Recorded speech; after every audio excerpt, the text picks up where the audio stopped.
So I have this big stack of books, 10 books to be exact, and these are the books that I am, fingers crossed, going to be reading or at least picking from when deciding what to read during autumn. So I thought I would just quickly go through them just to give you guys a little bit of inspiration should you be thinking of what books to look out for to read during autumn. So yeah, without further ado, let's get into it. So I'm just going to go through these books, kind of give you a rough idea on what it is about.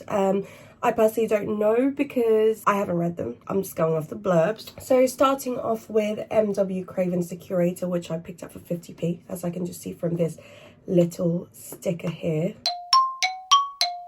So there we go, all done. So this book is a thriller. Basically, there's this serial killer that is scattering body parts all over Cumbria, and the National Crime Agency is obviously trying to solve it. They've got this clue that is left in every single crime scene, which just says hashtag, not even hashtag, number sign, pound sign, BSC6, hashtag BSC6. And then a disgraced FBI agent then gets involved to try and help solve the case, and basically that's what it's about. I do not read a lot of thrillers during the spring and summertime because I like to read my more light-hearted books around then. Though saying that, I did read The Silent Patient and that was great. So I am very much looking forward to reading just like your good old crime thrillers, because honestly these are my these were my favorite type of books. So I'm gonna see if my love is still that strong for them. Okay, the next book I have is My Dark Vanessa by Kate Elizabeth Russell. Now this one, before we go any further, I don't think is appropriate for just anybody to pick up and read. Definitely look up the trigger warnings for this because it's quite a heavy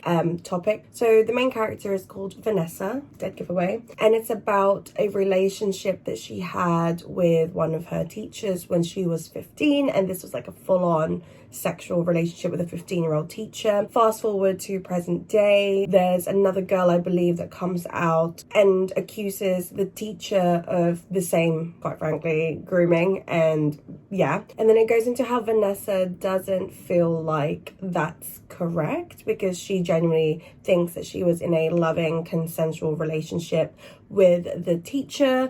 It definitely gives off Lolita vibes in a sense that it's about a grown-ass man grooming a young girl, but this one is obviously from the perspective of the young girl. So definitely look up trigger warnings. Again, not, I don't think, appropriate for much younger readers. This has been all over TikTok, so I thought I would just kind of give you that little warning there. Looking forward to reading this just because I've been very intrigued since this came out, and I know that when it first came out, everybody and their mamas were reading it. So now going back into the thriller genre, the next book I have is The Last House on Needless Street by Catriona Ward. So this revolves around a father, his name's Ted, and he lives with his daughter and their cat. Then they have this new neighbor who moves in next door, and it doesn't really give much away in the synopsis, but you just know that there's something about a murderer, a stolen child. So I think with thrillers, the less I know the better. I just need to know roughly what it's about. So yeah, I thought I would pick this one up. Oh my god,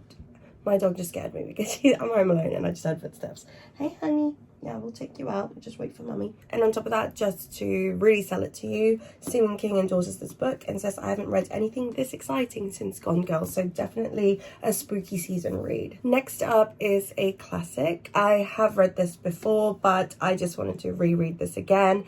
I mean, I read this like maybe 10 years ago when I was still at school, but it is Harperley's To Kill a Mockingbird. I wanted to pop in one or two classics in there just because I think I personally prefer reading them in the autumn, winter time, just when it's a little bit colder. It just feels, I don't know, it just feels right to read them at that time. It's about a lawyer as he defends a black man who is charged with rape of a white girl. Just because of the scene as well, there's much more deeply rooted, I don't want to say origins, but of, you know, some people's insights to attitudes and race, especially in the Deep South. Like it says, the conscience of a town steeped in prejudice, violence and hypocrisy is pricked by the stamina of a one-man struggle for justice. I think this is a classic that everybody should read at least once in their life. Yeah, so pick that one up. Okay, so book number 5 is How to Kill Your Family by Bella Mackie. This follows our main character, Grace Bernard. It says daughter, sister, colleague, friend, serial killer. Grace has lost everything and now she wants revenge. I don't really know too much about this apart from that she is a serial killer. It's quite a chunky book, so I think this would be quite a nice, again, spooky season read, but more lighthearted in comparison to, say, like The Curator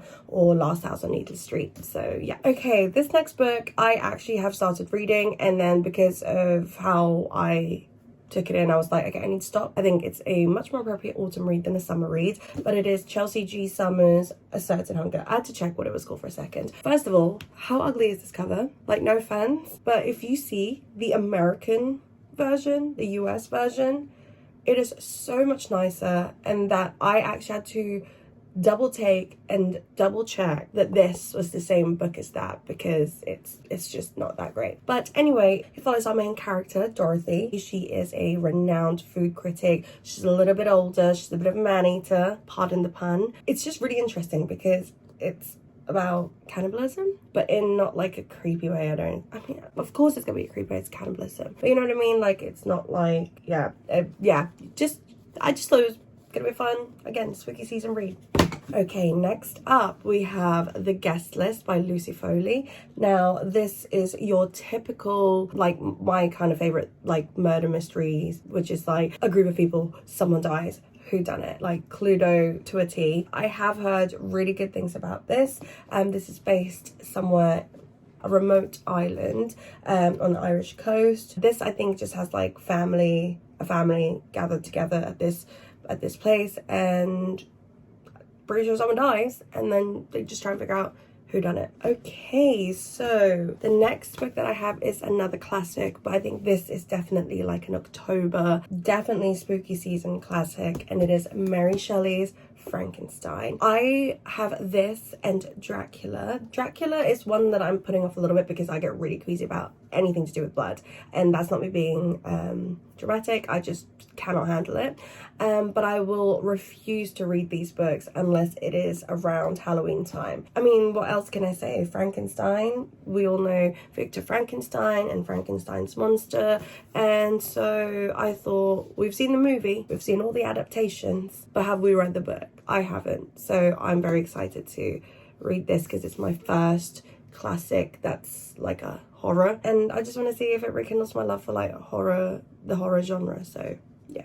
Okay, and then last but not least, we have the very famous, the very talked about Verity by Colleen Hoover. Everybody has gone on and on about this, especially as it comes to like spooky season, like fall/autumn time. People are recommending this book.